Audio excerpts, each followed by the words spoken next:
Okay, so I did what I never do, is I put myself on the agenda.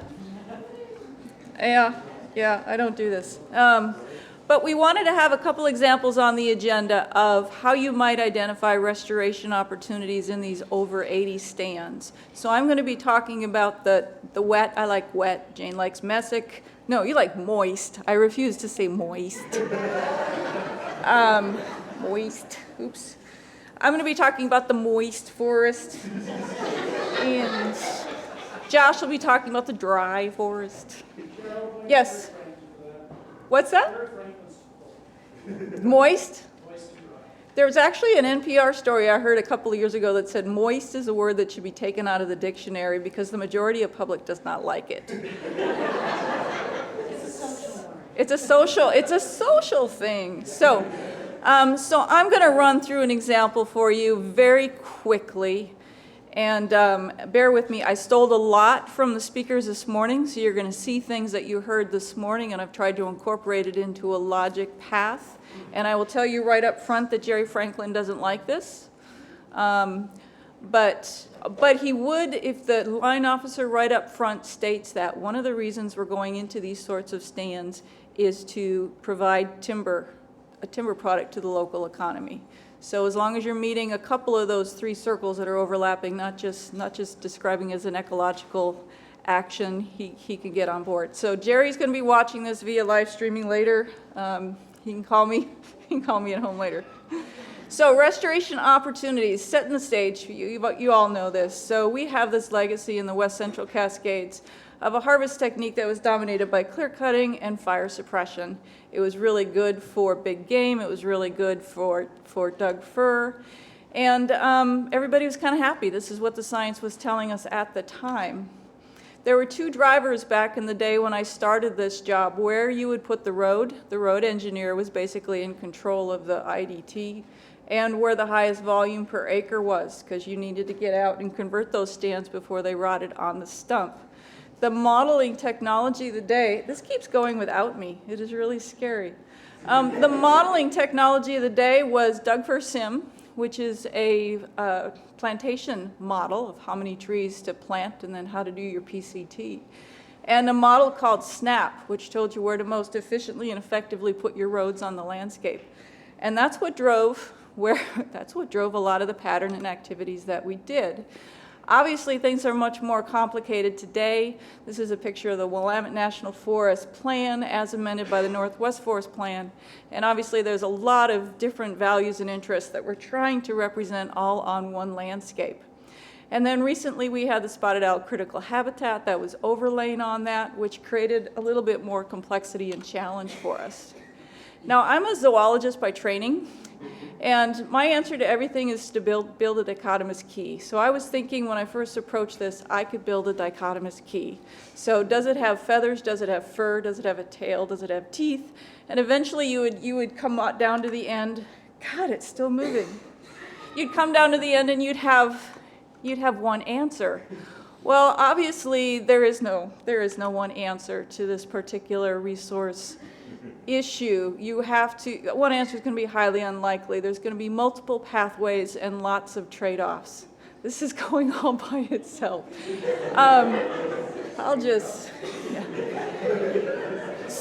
So what I decided to do instead of a dichotomous key was set up a system of pause points. So this is my brand new vocabulary for forest management, is pause points, kind of like bins from this morning, bins and buckets. So today you get bins, buckets, and pause points. And again, it assumes that the line officer has said, let's explore, and we might be willing to take on a project that's somewhat controversial, but let's take it through the process and see where things go. So you have these pause points where you kind of assess where you're at and put some thought before you move on. And I use a hierarchical approach, scale-based, admittedly owl-centric, because that's the IDT member I'm going to play today. And you start out looking at your critical habitat unit, you go down to your watershed, you go to your owl sites, and then you start to figure out what stands might shake out of that process above, of where your forest restoration opportunities might be. And the kind of restoration I'm talking about here, because I know there's a lot of controversy over the word restoration, is restoration of processes and structures. So my case study today I'm going to go over for you really quickly is on the Willamette National Forest. It is the Blue River watershed. It's within the Central Cascades Adaptive Management Area. And let's start at the first big pause point, which is the critical habitat unit. So the map there on the left is all the critical habitat throughout the range. On the right, you can see where it is in my particular area of interest on the Willamette, and that gray shading is the watershed that we'll be talking about today. So this particular CHU is WCS3, and it's really important for every CHU that might be on your landscape, you go to the language that is written, the black and white of it, like Nancy went over this morning for the Northwest Forest Plan, and read what it says. And this one says 85% of the area is covered by owl home ranges, so it's full of owls. It's packed, you'll see in a minute. And all unoccupied and likely occupied habitat is essential for the conservation of the species to meet recovery. So it's a pretty important chunk of ground. Its function is for demographic support to the overall population and to provide north-south connectivity. So as I describe the CHU, it's the baby maker. These guys are going to be busy pumping them out so that they can go everywhere else on the landscape and refill niches that become unoccupied. And there was fairly specific sideboards for a CHU write-up having to do with the CHU, where they talked about encourage management actions that will maintain and restore ecological function, focus active management in younger forests and lower quality owl habitat, and they did not recommend actions in older forest stands or areas that currently contain owl habitat. And like Betsy said earlier, a CHU is not a reserve. It is an area where there are things to consider. And this is the pause point where you sit back and you, all right, this is what it says about my CHU. Let's think about what it has to say and take this into consideration. Watershed is the next pause point then, so moving down in scale. And I'm going to want to know things like the watershed position within the CHU, its existing condition, and something about its historic processes and condition. So this is a picture again of the watershed position within the CHU. Again, you can see it being in a place where there's north-south and east-west connectivity as well.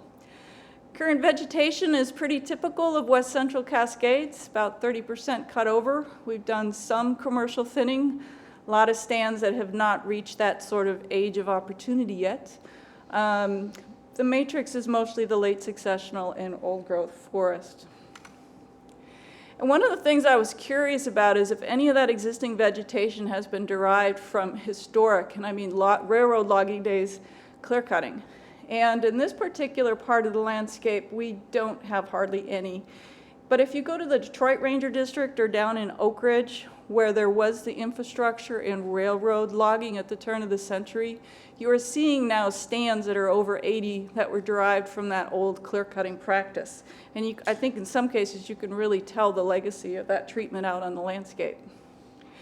The other thing I want to know about this watershed is historic natural processes.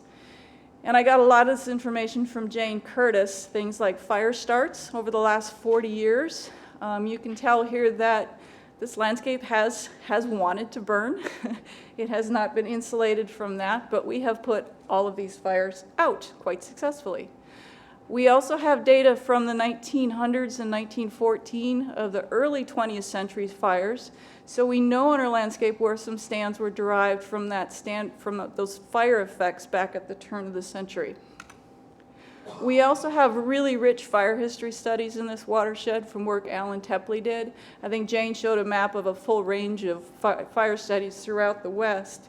Alan, his first shot at work, took a look at mapping the stand replacement sort of regimes on this landscape. But his continued work, as Jane said earlier, really helped us understand that we're in a mixed severity environment here. It's not just a stand replacement sort of a situation. It's much, much more complex. And you saw this slide earlier that Jane put up. Crazy, it'll make you crazy looking at the complexity that there could be out in this mixed severity environment. But Alan sorted it out by chronic, episodic, and infrequent fires. And you could find those different places if you stratify your landscape by topography. So your ridge tops is where your chronic fires would be. So maybe fire interval of less than 50 years. In my mind, these are areas where there's a decrease in probability that a multi-story diverse stand will persist. So if you do a restoration activity that you think might promote that sort of structure, it may not persist because that's an area that wants to burn. Your mid-slope is where your episodic fires were, and that's where you have a real mixed severity fire effect. You could have had stand replacement, you could have had underburns, you could have had anything in between. That particular piece, of the landscape could have looked like anything at any time, basically.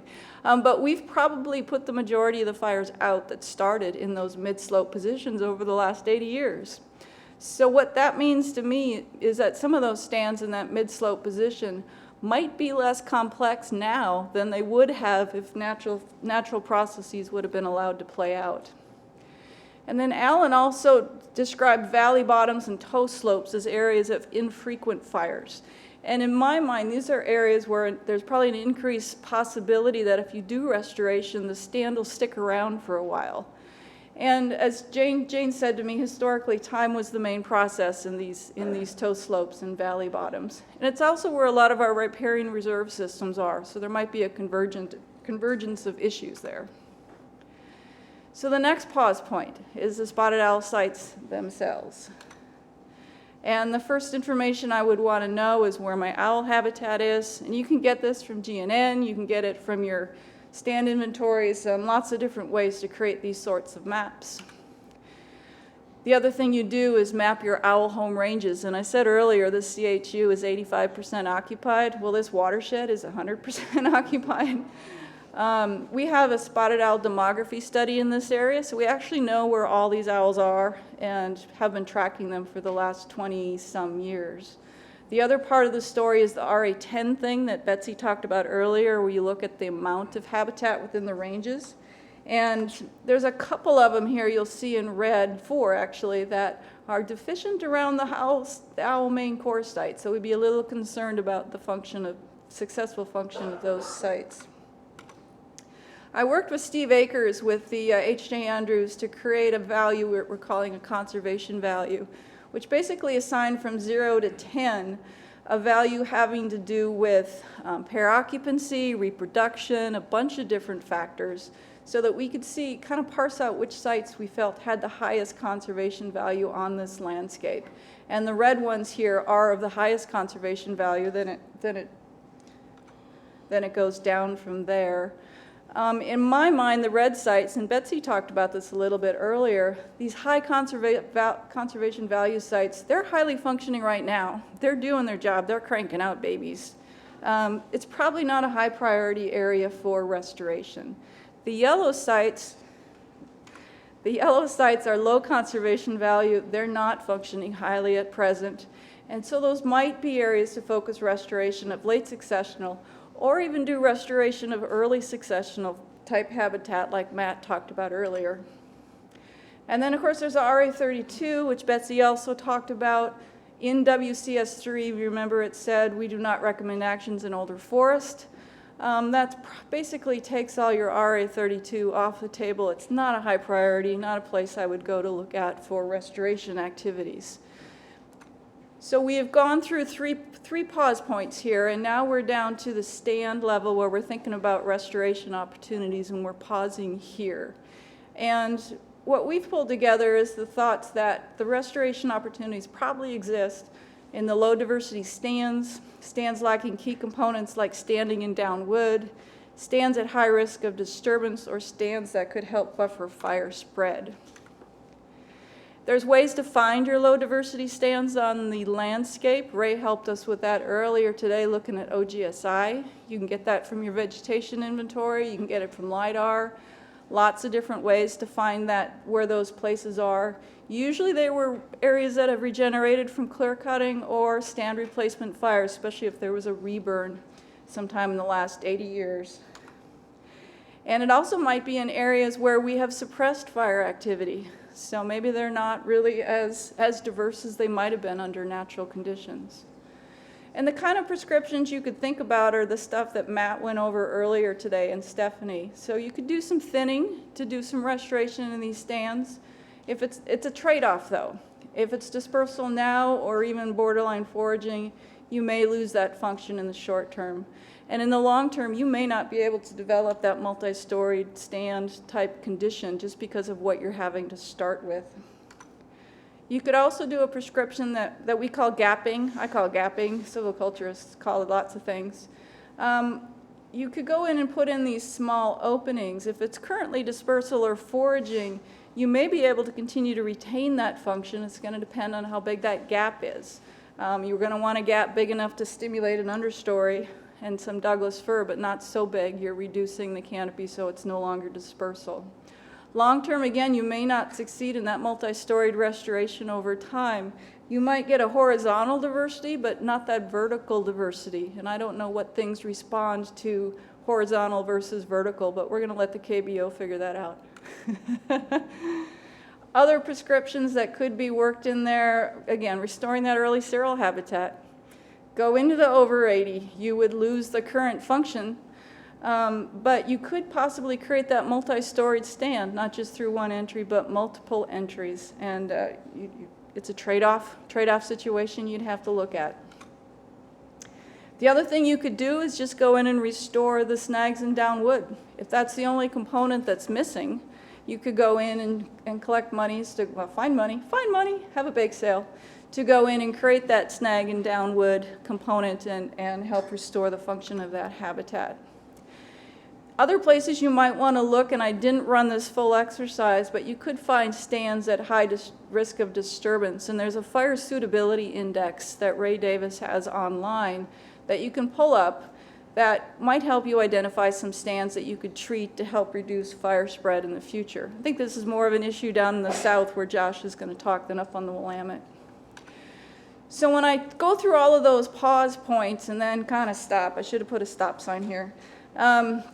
I found one stand that I wanted to share with you that would be an example of something I would look to investigate farther. And this is it. It's within a low conservation site, low conservation value owl site. It's from a 1910 burn. It has a very low OGSI index.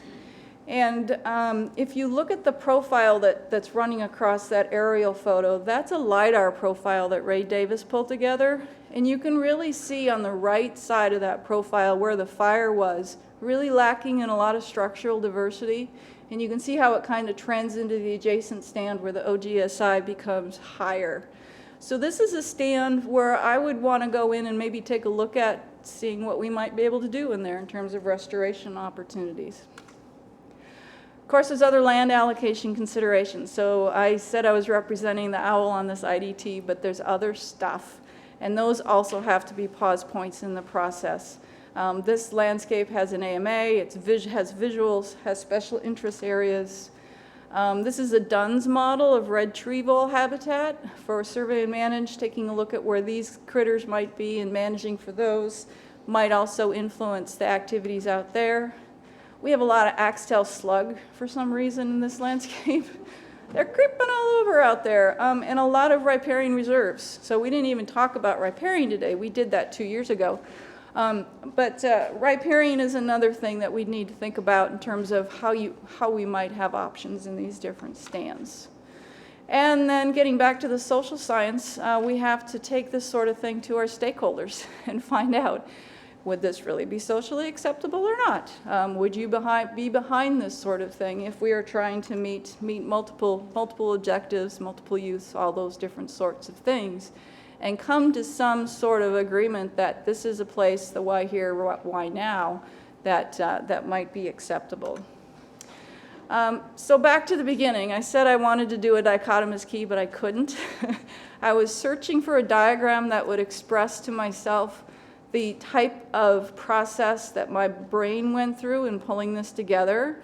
And I found a graphic that's called a Tonan intersection of truncated cubes, which makes me sound really, really smart. but I'm not. But what it does is it really shows well for me that if you try to intersect a bunch of different things, the different sorts of pathways that could travel through those bunch of things are practically countless. So there really is no one answer. There's just lots of possible directions. And I know we're not all Einsteins, but I know we have a lot of really smart people in the Forest Service and the BLM and out with our stakeholders to help us figure that out. So back again to where we started, hierarchical approach, starting at a CHU, going down to a watershed, getting down to an owl site, and then looking for stands that might shake out of that sort of investigation. This is a slide I just want to thank a brain trust that I had pulled together over the last year and a half to talk about this. I called them my CHU squad, and I also locked them in a room for several hours to do some scenario planning a few months ago. So thank you guys. Appreciate all your help. That is the end of my presentation.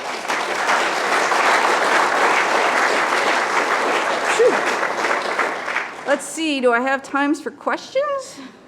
Yes, I have time for questions. No, I don't have any time for questions. Cheryl, Questions, yes. you had a demography study, so you knew what your owls were doing. If you come from a forest that just has historic owl centers with a good sense that 85% are occupied by barred owls based on just one single visit to those sites annually, how do you progress from there? We had taught, so the question was basically, how do you assign a conservation value when you don't have a demography study? And I would use the RA10 as a proxy, because that's the best you have. We did talk about whether the presence or absence of barred owls would actually influence how you would assign that conservation value, and we decided not. Because sometimes when you remove the barred owls and you go in, you find out the spotted owls were there all along. They just weren't saying anything. So we really didn't want to shift the conservation value based on the barred owl presence at this time, based on what we know. But I would use just available habitat, because that you can map, and you would just assume those historic sites are still occupied. You could still create a formula, it just would not be as rich. And Betsy Glenn and Ray Davis and Steve Akers can help you develop that.